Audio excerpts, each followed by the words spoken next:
Good evening, folks. This is Andy Pedraza with Special Effects Academy, and we're on the start of week session of the Forex trading room for October 27th of 2019.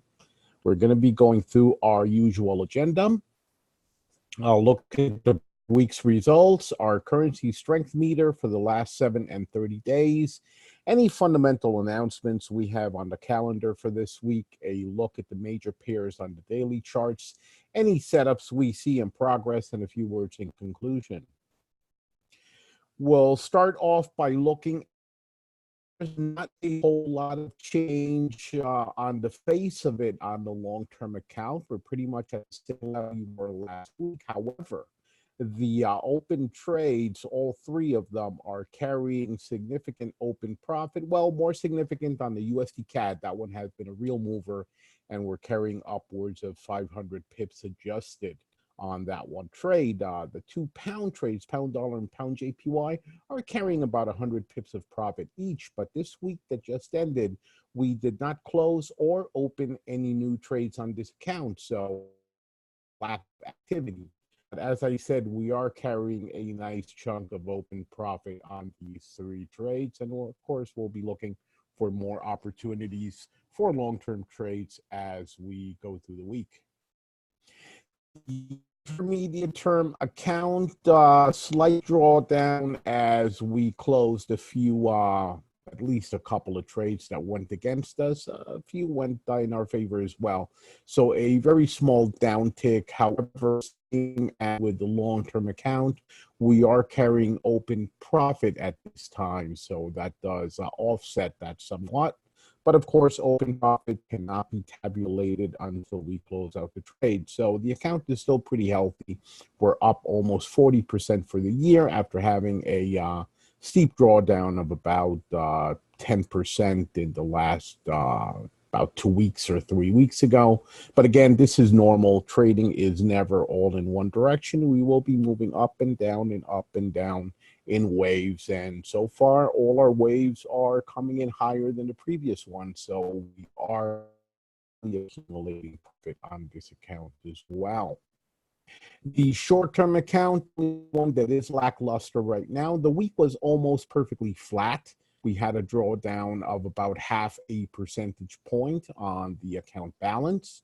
As we can see, we had 7 trades, 3 of them close out against. Unfortunately, 2 of them were significantly larger losers at the 50 pip level, whereas our winners were not as impressive. However, there were more of the winners than of the losers, so we did come out almost at break even. Not quite, but almost. Again, this is normal. Nothing goes all in one direction every time. And of course, we will continue applying our trading systems across the board. So that is the 3 accounts, notes and opportunities for improvement. Things start moving again last week, especially on the pound, as the weakness I expected hit the pound week. Basically on Parliament rejecting the deal, forcing Boris Johnson to request an extension from the EU, which has been granted, by the way.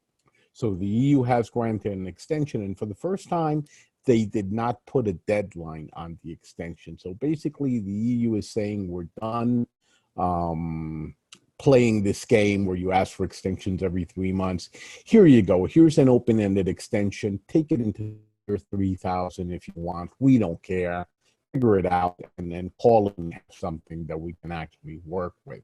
So you can see the frustration out of the EU in the actual outcome of this latest extension to the Brexit deadline. Again, an open-ended extension where basically the EU just doesn't want to hear about it anymore until they either do come up with an exit plan or they Article 50 and stay in the European Union. We covered the accounts, but just summary, we were flat on the short term and we are carrying open profit on both the intermediate and long-term accounts. In particular, the USD CAD short on the long-term account has really been shining, and the couple of pound trades that we opened late the week before last are helping out as well. Again, as pound weakness comes back into the market. The market has already opened about an hour ago, so I have been monitoring what it's been doing, and it's not been changing. So it's perfectly flat on the open, no significant gapping, and especially no significant movement on the pound crosses. So everything is pretty much at the same level as where we ended last week. Our relative strength meter for the last 30 and the last 7 days. So we can see that silver, which was a loser on the last monthly review that we saw, is now back in good graces. So the very steep drawdown week that silver had has now slid off the calendar, since we do a sliding 30-day window there. So silver is again looking good. Gold is not looking as good. It for the last 30 days, it has retreated somewhat. And looking at the currency, Aussie in the middle, CAD has been a big mover for the month. Swiss a big loser. Euro more gaining. I'm sorry, than anything else. It was only outperformed by the pound and by the CAD. And by gold. Pound, of course, the big winner for the last 30 days, but of course, last week put a nail in that coffin. Yen also a big loser. Kiwi pretty much in the middle. Dollar losing more than it gained. It only gained against the Swiss and the yen. And of course, as I said, silver a winner for the month, and gold in the middle. Looking at the past 7 days, the past week saw the Aussie pretty much hang out in the middle, gain some, lost some. CAD, of course, a big move. It's been the second big move week for the CAD in a row. The Swiss gave up a lot of gains. The Euro also gave up a lot of the gains it had been carrying from the past month or so. So we have a nice retracement on the Euro pairs. The pound, of course, completely collapsed after the vote, not yesterday, but the prior Saturday in the House of Commons, where they refused to vote in Boris's deal. And indeed, the Speaker of the House later refused to allow them to vote on it again, which, as I said, forced Boris to ask for the extension, which has been granted. But obviously, all the hope and hype that had been building up the pound pretty much collapsed over the week. And I would expect that collapse to continue. Not sure the speed of it or how deep it's going to go, but I would expect the pound to continue weakening as we move forward, unless something changes in the status quo. The yen was pretty flat for the week. It did lose some ground to the dollar and the CAD. Of course, everybody pretty much lost out to the CAD. But in general, the yen was pretty flat. The Kiwi was a bit of an in some currencies and gained against others. In particular, it did do a concerted attempt to gain on the euro.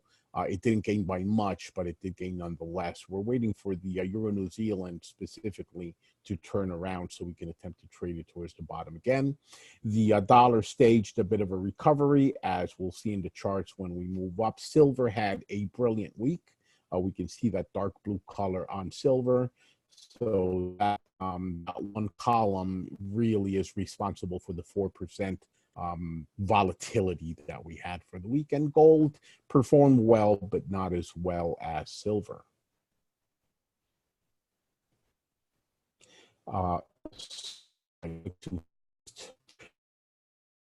Events for this week. This is going to be a very busy week, as you can see by the plethora of blue arrows on the left side of the screen. So we're going to have Super Wednesday, basically. On Wednesday, we're going to have interest rate decisions coming out of Canada, the US, and Japan. So we have 3 interest rates on the same day. It's going to be a busy day. It's going to start at 10 a.m. for us with the Bank of Canada, and it's not going to end till close to midnight with the Bank of Japan. So we're going to be very busy on Wednesday.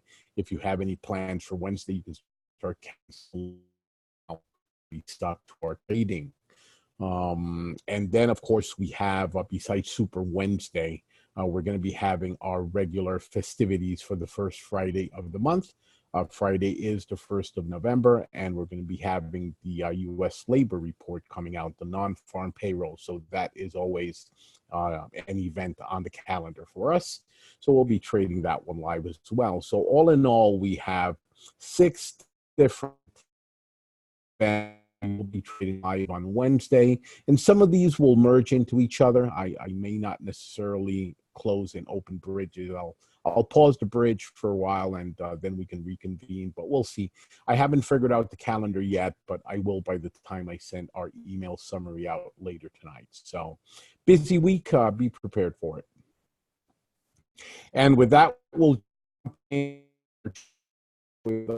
one commodity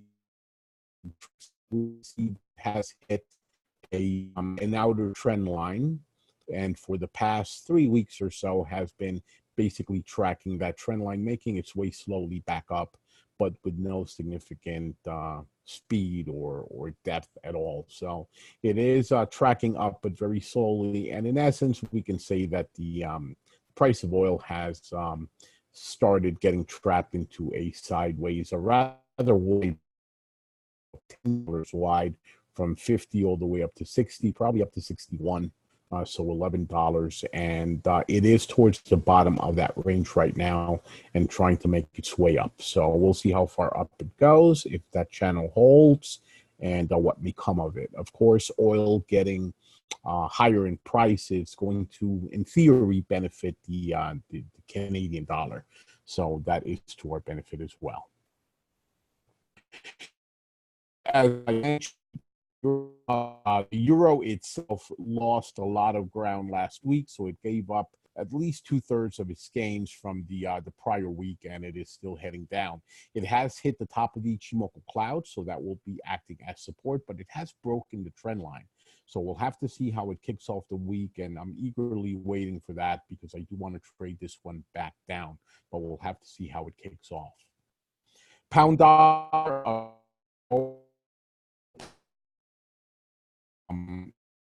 A nail in the British coffin, and we started seeing all the pound pairs do a bit of a retrace into pound weakness. It wasn't as steep as I would have expected, but it's definitely moving into weakness, and we'll just have to see if that continues as this new week begins. Too soon to tell. The market opened, but it has been almost perfectly flat at Friday's prices and not moving much, happening, no nothing.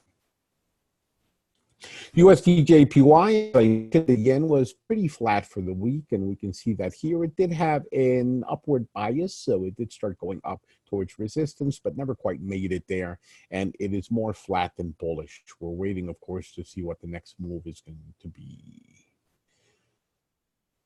Canadian was our all-time hero and has been our hero for the past couple of weeks. We did get in on this trade at the top. We have been trading it down from the 133.50 area all the way to where it is right now, getting very close to that bottom level of support. And I would caution that this level of support there at the bottom at the 130 is a very strong level of support. So it's going to have to make quite an effort to break past that, and we will be holding onto that trade, but I will be very conservative. And if I see start, I will probably get out and just wait for the next opportunity. I do expect the USD CAD to break that level of support at some point and head for the much lower levels that cannot be seen on the screen. We would have to zoom out to the weekly, but that doesn't necessarily mean that it's going to happen this time around. This may just turn out to be a test and then a retreat. So too soon to tell, but we're keeping an eye on it.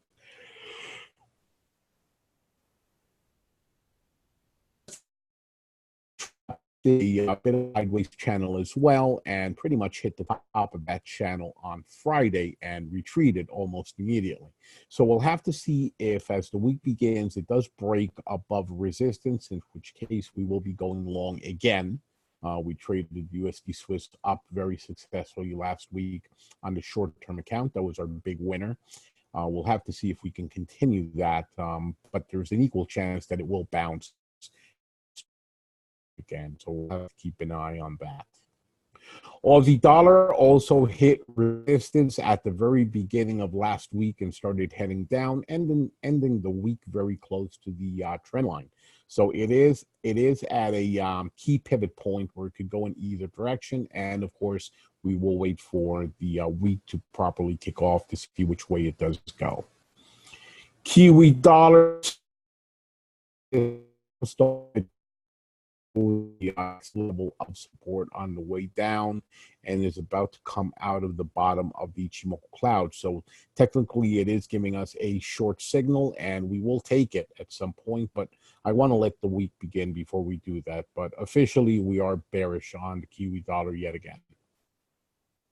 Aussie CAD on the trend line and went all the way back down to the prior level of support, and we did trade that one quite successfully. Well, and it is just too close to the bottom right now. I'll be very careful in getting back into that trade. But seeing that the CAD is gaining strength, we do need to keep an eye on it. Euro Swiss, we're short on the intermediate term account, and we're pretty close to our entry. It really hasn't moved much. That level of resistance has been holding quite nicely. Got hit again on Thursday, bounced, just waiting, keeping that trade open and waiting for it to fulfill. It is a very nice sideways pattern. It's at the top. We're expecting it to go back towards the bottom. Euro pound. Course, this was one of the bigger movements of the past quarter, with the pound gaining against the euro quite consistently. It started weaving a month and a half back or so, went all the way back up and created an outer trend line, and then the whole deal was almost through the door, made the pound really appreciate against the euro. Then, of course, last weekend, the vote went against the idea of there being a quick and easy Brexit, and that gave it a floor. And it has not broken towards the top yet. We have a pending order, but all things being equal, I would expect this to go up at least to the bottom of the Ichimoku, gold 200 or so pips away.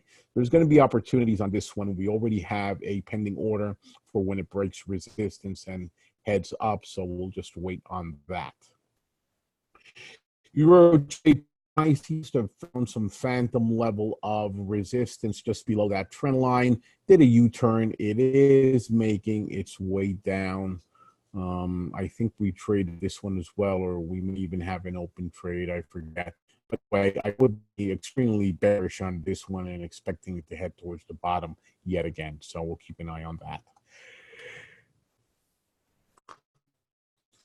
Canadian was very much helped by the fact that the euro weakened and the CAD strengthened. So this one did a very nice move, breaking through the trend line of two trend lines of support and heading almost but not quite all the way to the bottom of the chart. I think we have an open trade on this one as well, intermediate, and we are carrying profit on that. So no change. But as with the other CAD charts that we've looked at, I would be very careful, as it does seem to be getting towards a very strong level of support. We want to make sure it does pierce and keeps going, and we would want to start protecting profit if we see even the slightest hint of a retracement. Pound JPY weekend and is still not dropping as far as I would think it would drop, but it's starting to get there. This is one of our open trades on the long term. We are shorting the pound JPY and carrying about 100 pips of profit right now. Aussie JPY, same thing. We've U-turned there on resistance, but it ended up above support, so it's a little bit in no man's land. If it breaks below that red line, I will go short. In fact, I think we're already short on this one. So we're looking for it to go back towards the Ichimoku cloud. If we're not short already, we do have a pending order to go short, so either or. Anyway, I would be bearish on this one since we already had the U-turn. The question is how far it's going to be dropping. I mentioned it went in both directions last week, but the Kiwi ended up gaining on the euro just very slightly. Count five candles, and you see that it dropped at the beginning of the week, and then towards the middle it started going back up and then ended up very close to where it had started. It's back inside a an upward channel, so there's that. Right now we do have a confirmed bounce, so technically we are cautiously bullish on it, but I would still be expecting it to break the channel and start heading into the cloud, which will be our signal to sell. We may still go long, but I would be more comfortable with a short than with a long. Pound Canadian, we're in this pair. We're at profit on the intermediate term account, as with all the other pound pairs. We have that nice U-turn towards, well, yeah, the beginning of last week, though. Officially, it did start a bit earlier than that, 2 weeks ago, but the real drop happened last week. We captured most of it, and of course, we're waiting to see how go. Intermediate term trade, open profit, and we'll continue monitoring. And last but not least, our pound Swiss is the only pound pair that has not really U-turned yet. So we're waiting for that U-turn. In fact, I'm waiting quite eagerly for that U-turn, because when it does come into play, it's probably going to be outperforming the other pound pairs, since it is a straggler. So it's going to have to make up for lost time. Even if it only would be a nice bit of profit. So keeping a close eye on it, and probably if we don't have a pending order, we probably will very soon. But I think I did place a pending order on the intermediates. And that is it for the charts this week. Setups we see in progress as the week begins. The pound pairs, of course, the pound weakened last week as the hopes of an easy Brexit were dashed. That doesn't mean it's going to continue dropping, but I would be very suspicious of it going up at all. So it's either going to be flat or going to be bearish, and we're going to have to keep a close eye on both the opportunities we're going to be presented with as well as the open trade, so that we're not giving anything up. But officially, of course, we are bearish on the pound yet again. The dollar pairs, they staged somewhat of a recovery across most of the crosses, but still seem lacking direction. Notably, the one cross where the dollar did not fare well was USD CAD, where the CAD completely outperformed the dollar. And of course, we are trading that one, so we're happy with it. USD Swiss, we actually traded it in the opposite direction and made profit. We went into dollar strength, and we made some profit there. I would still suggest that the dollar is prone to weakness. There's a lot of stuff going on here economically, politically. There's a lot of stuff going on in the global sphere. There's not a whole lot of positive stuff coming out on the dollar, so I would be more prone to shorting it than anything else. But of course, we'll wait for the actual movements to begin and then attempt to ride them. Canadian pairs, the CAD is moving nicely, especially against the dollar. I keep saying that because it's true, but it is on the brink of hitting major support on several crosses, not just the dollar cross. So we have to exercise caution. The rate decision is this week, and I should have mentioned that with the dollar as well, stress that we do have an interest rate decision and the non-farm payroll this week. With Canada, we have only the interest rate decision. Their labor report will be next week. Japanese pairs, the yen is still struggling to find its course, and it also has an interest rate decision coming up. And to top it all off, it's going to be Super Wednesday. All three of those, USA, Canada, Japan, interest rate decisions on the same day on Wednesday, starting at 10 a.m. with Canada and ending at 11 p.m. with Japan, all of those Eastern times, and all of those times to be verified and double-checked. But I will be putting out the calendar. The Euro pairs, last but not least, the Euro is back on shaky ground. It had a pretty good 2-week run where it was showing strength, but last week it pretty much started collapsing across the board, barring one or two crosses where it didn't fare as poorly. One of those was the Euro New Zealand, where it ended mostly flat, but definitely the Euro didn't gain on anyone this week that just ended. And that is it for me. Progress, parting words. A scam needs two to tango. I do participate in a lot of online discussions and forums, especially around Forex trading. Every now and then you get to arguing online with a scammer, who thinks they're very smart and that they can basically trick people into buying their crap. There's no easier way to or gentler way to state it. So the one last night, because this was last night, he proudly stated he was getting weekly profits of 15% minimum, that anything under 15% a week just never happened to him and would be unacceptable if it did. And I don't know if these people know math, but if you open up an Excel spreadsheet or go online and look for compounding calculator, and you put in even $100, just start with $100 and compound that weekly at 15%. Inside the first year, from that $100 compounded weekly at 15%, you're going to end up with $230,000, a little bit more than $230,000. So, excuse me for calling bullshit. Nobody does that. I mean, if anybody did that, they wouldn't be bothering arguing online. They would pretty much already own the planet.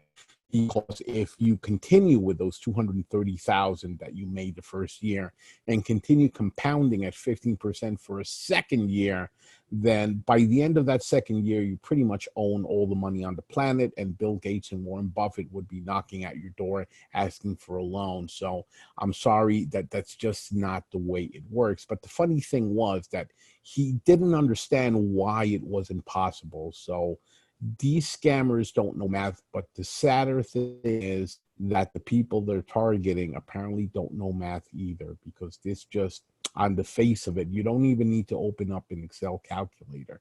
If you just pretend in your head that you have $100 and compounded 15 weekly, you should be able to tell that pretty soon. Maybe you won't tell me that in a year, 2 years, 3 years, but you should know that pretty soon you would own all the money in the world. So obviously, crap, it's a lie, it's a scam.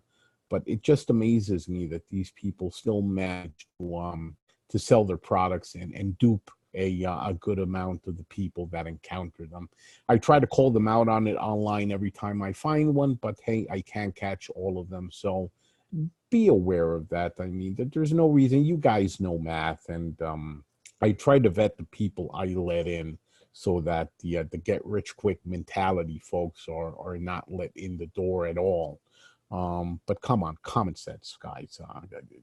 Just makes me wonder if people just can't do math, or they're not teaching it in the schools anymore. So those are my parting words of wisdom, or rather my ending rant. I guess this week I went into a rant. But that's it for me. I will, of course, be sending a recording pretty soon of this session. Does anybody have any comments or questions before we drop off? Okay, thank you very much, and I will talk to you guys soon. Have a great rest of the weekend, and see you tomorrow at our 8 p.m. start of the trading week. Take care.